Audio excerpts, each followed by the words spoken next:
हिंदू हूँ, ना मैं मुसलमान हूँ, ना मैं सिख हूँ, ना मैं ईसाई हूँ।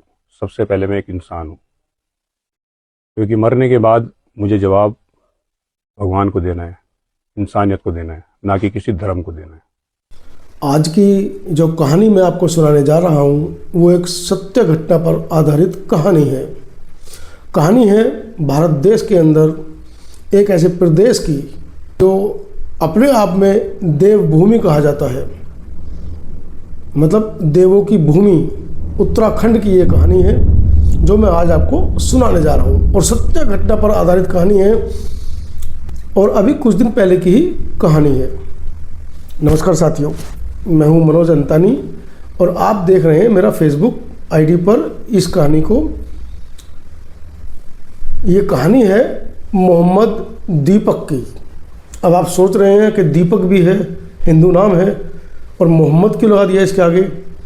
तो एक कहानी अपने आप में इस देश के अंदर जो लोग कुंठा से भर गए हैं, जातीय कुंठा से भर गए हैं, जो लोग इस देश के अंदर दंगे फैला रहे हैं और जो लोग इस देश की अमन शांति को बर्बाद करने पर तुले हैं, ये कहानी खासकर उन लोगों के लिए है। वो इस कहानी को सुनेंगे, देखेंगे और उनके अंदर जो पनप रही नफरती जो भावना है उस पर वो कंट्रोल करने की कोशिश करेंगे। कहानी है उत्तराखंड कोटद्वार से। कोटद्वार के दीपक कुमार इन दिनों बड़ी खासी चर्चा में है। सोशल मीडिया पर उनके फोटोज़ और उनकी वीडियोज़ बहुत वायरल हो रही हैं। उत्तराखंड के कोटद्वार शहर में हाल ही में एक दिल छू लेने वाली घटना घटी। यह कहानी है दीपक कुमार की, जिन्हें लोग अब मोहम्मद दीपक के नाम से जान रहे हैं।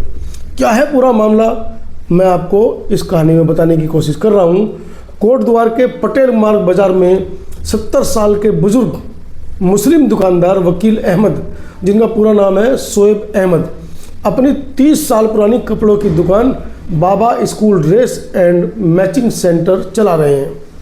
दुकान का नाम बाबा है, बस इतना सा मामला है जिसकी वजह से उत्तराखंड का कोटद्वार इन दिनों खासी चर्चा में है।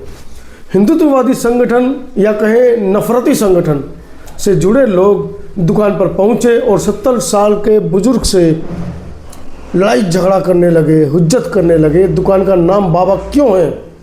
यह हमारे सिद्ध बाबाओं का अपमान है, दुकान का नाम बदलो। जमा हो गई, दबाव बढ़ा, धमकियां दी गई। बुजुर्ग दुकानदार अकेला और घबराया हुआ।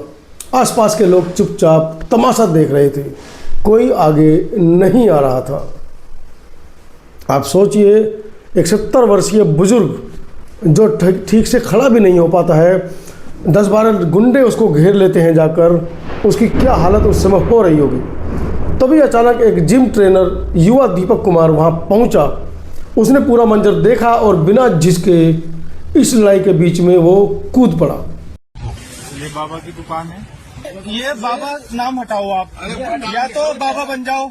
जीएसटी में भी चेंज करा, जीएसटी में होता है, जीएसटी में बाद में होता है। देखो क्या बाबा नहीं, बाबा यहाँ पे सिद्धबली एक ही बाबा है, वो है सिद्धबली बाबा। जितने वो खुलेगा ये बाबा सिद्धबली स्वीट्स वगैरह क्या है, वो सब हिंदू की दुकान है। मुसलमान क्या हो गया? मुसलमान बात सुनो ना, बाबा क्या है, क्या पहचान से, अपने पहचान से कीजिए आप। ये तुम्हारी पहचान है क्या? ये बाबा हमारी पहचान है, क्या पहचान है? बाबा हमारी पहचान, हमारी पहचान है। भाई आपसे है क्या उनकी दुकान? नहीं नहीं, पहले बात सुनिए, बात हो चुकी है, पहले बात हो चुकी है। उनके पास चेंज कर देंगे, क्या बात होगी? चेंज कर देंगे, बोला था इन्होंने, बोला था नाम चेंज करने के लिए। कल ये कोटद्वार छोड़ने के लिए बोले, कोई नहीं किसने कह दिया कोटद्वार छोड़ने के लिए? कोई नहीं एग्री मैं आराम से कर रहा हूँ भाई, बात सुन ले, आराम से कर रहा हूँ, हम तो बात कर रहे हैं। चेंज करेगा भाई, एक मिनट भाई, चेंज करेगा तू नाम? कहा था को नाम लिखने का, नाम लिखने ने कहा था कि शिव अहमद लिख देना। मैंने कब से लिख रखा नाम? मैं तो बाबा तो 30 साल पुरानी दुकान है ना। तो हम जब आपके पास आए थे पिछली बार, नहीं आपने कहा है ना, आप मत करना, जो नाम है तुम्हारा वो नाम रखो, ठीक है? आपका नाम क्या है? अपना नाम? मेरा नाम मोहम्मद दीपक है भाई। मोहम्मद दीपक है आपका नाम? ठीक है, ओके। और बार किया आप मैं कोटद्वार में, तो ये नाम से क्या लेना मेरा? भाई यार धक्का मत मारो यार, देखो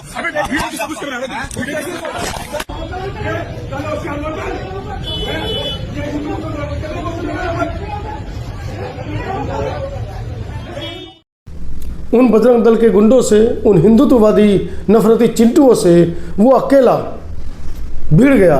उसने वहाँ उनकी बहसबाजी शुरू हो गई। उसने कहा दुकान 30 साल से चल रही है, अब नाम क्यों बदलना पड़ेगा? बाबा नाम से क्या समस्या है? बाबा में तो सभी भी होते हैं, पीर बाबा भी होते हैं, बाज़ार में सैकड़ों दुकानों पर बाबा लिखा है, लेकिन भीड़ नहीं मानी। और सुनने में ऐसा भी आ रहा है कि ये सौदों की भीड़ कुछ दिन पहले भी वहाँ पहुँची थी और धमका कर गई थी। उन्होंने पूछा तू कौन है भाई?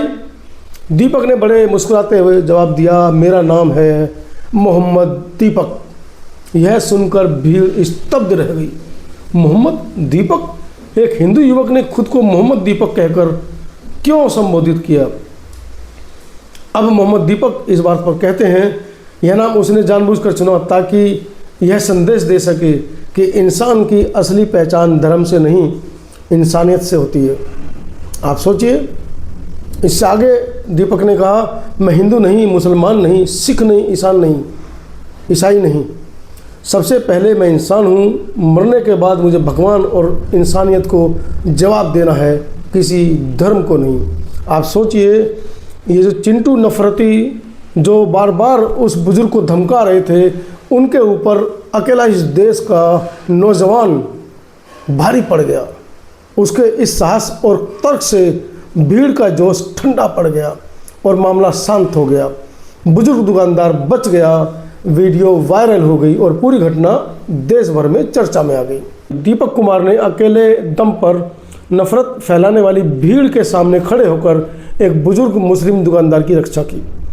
उन्होंने इंसानियत और संविधान के पक्ष में आवाज़ उठाई और ख़ुद को मोहम्मद दीपक बताकर यह दिखाया कि भारत में सभी धर्मों के लोग एक दूसरे के साथ खड़े हो सकते हैं। मैंने कुछ दिन पहले पोस्ट में लिखा भी था कि यह देश सभी वर्णों का है, ना कि सवर्णों का।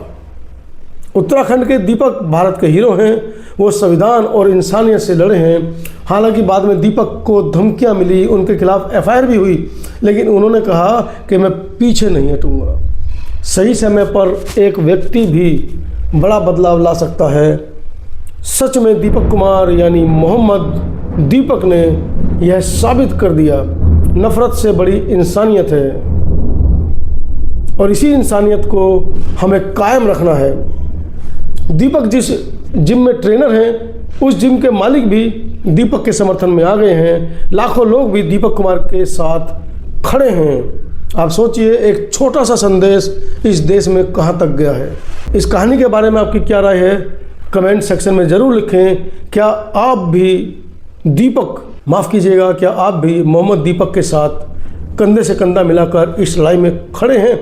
इस देश को नफरती आग में झुलसने से रोकने के लिए क्या आप भी आगे आएंगे? ये बहुत बड़ा सवाल मैं आपके लिए छोड़ता हूँ।